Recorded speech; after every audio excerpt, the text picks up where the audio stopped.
A janela da biblioteca, Margaret Oliphant. No início eu não fazia a menor ideia do quanto já se especulara sobre aquela janela. Ficava quase em frente a uma das janelas da espaçosa e antiquada sala de estar da casa onde estava hospedada durante um verão que foi crucial em minha vida. Nossa casa e a biblioteca ficavam em lados opostos da rua principal do St. Rules, que é ótima, larga, ampla e muito silenciosa, bastante apreciada por forasteiros que vêm de lugares mais agitados. No entanto, nas noites de verão, há muito tráfego e algazarra. Som de passos e vozes alegres amainadas pelo ar estival. Em determinados momentos atípicos, chega a ser até mesmo barulhenta. Em dias de feira, às vezes nas noites de sábado e quando há excursões de trem. Nessas ocasiões, nem mesmo o ar mais brando e cálido pode amenizar as vozes estridentes e os passos ruidosos. Nesses momentos desagradáveis, fechamos as janelas e até eu, que gosto tanto do recanto acolhedor junto à janela, onde posso me refugiar de tudo o que está acontecendo dentro de casa e tornar-me uma espectadora das variadas histórias lá fora, abandono minha torre de vigia. Para falar a verdade, nunca acontecia grande coisa nos confins do ambiente doméstico. A casa pertencia à minha tia, que levava uma vida desprovida de acontecimentos. Segundo ela, graças a Deus. Creio que muitas coisas lhe aconteceram quando jovem, mas na época a qual me refiro, já estava velha e muito sossegada. Mantinha uma rotina rigorosa. Acordava todos os dias na mesma hora e fazia sempre tudo igual, dia após dia. Segundo ela, não havia maior alicerce do que a rotina, que era uma espécie de salvação.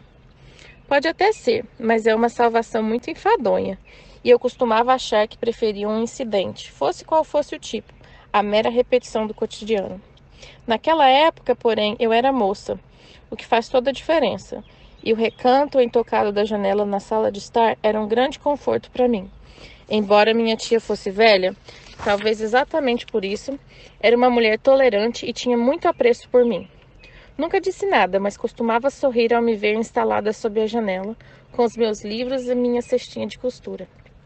Eu costurava bem pouco, para ser sincera. Alguns pontos de tempos em tempos, quando era tomada por uma súbita inspiração, ou quando ficava tão absorta sonhando acordada que me sentia mais tentada a costurar do que a ler, o que acontecia às vezes. Quando o livro era interessante, eu lia por horas a fio, sem prestar atenção em nada ou ninguém. Mas mesmo assim não ficava de todo alheia ao que se passava ao meu redor. As minhas amigas idosas da tia Mary vinham visitá-la. As amigas idosas da tia Mary vinham visitá-la e eu as ouvia conversar, embora raramente escutasse o que diziam, se bem que quando o assunto era de algum interesse, é curioso como eu o retinha na memória e recordava depois, como se o ar o tivesse soprado no meu ouvido. Elas chegavam e iam embora, deixando em mim a vaga impressão de que um entra e sai de velhas toucas e vestidos farfalhantes de vez em quando precisava me levantar e apertar a mão de alguém que me conhecia e queria notícias do meu pai e da minha mãe. Depois tia Mary me lançava um sorrisinho e eu voltava para minha janela. Ela nunca pareceu se importar. Minha mãe não teria deixado, eu bem sei. Teria inventado dezenas de afazeres, me mandando subir para buscar algo que eu tinha certeza que ela não queria, ou descer para levar uma mensagem desnecessária para a criado. Ela gostava de me manter ocupada. Talvez por isso me agradasse tanto a sala de estar da tia Mary. O recanto intocado da janela, a cortina que o encobria parcialmente e o espaçoso assento onde podia ocupar minhas coisas sem ser acusada de desleixo.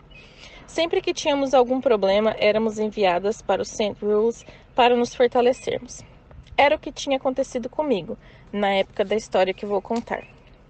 Todos diziam que, desde que aprendi a falar, eu era excêntrica, fantasiosa e sonhadora.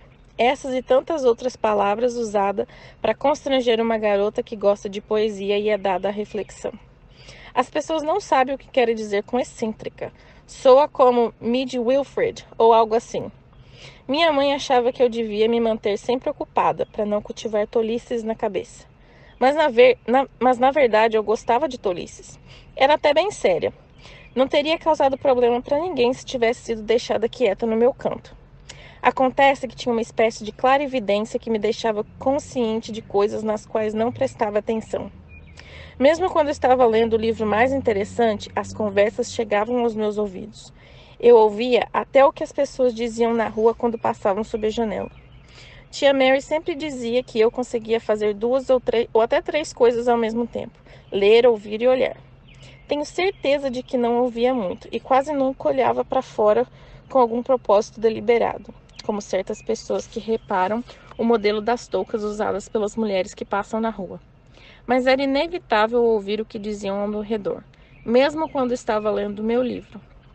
E de fato vi muita coisa, embora às vezes ficasse uma boa meia hora sem erguer os olhos das páginas.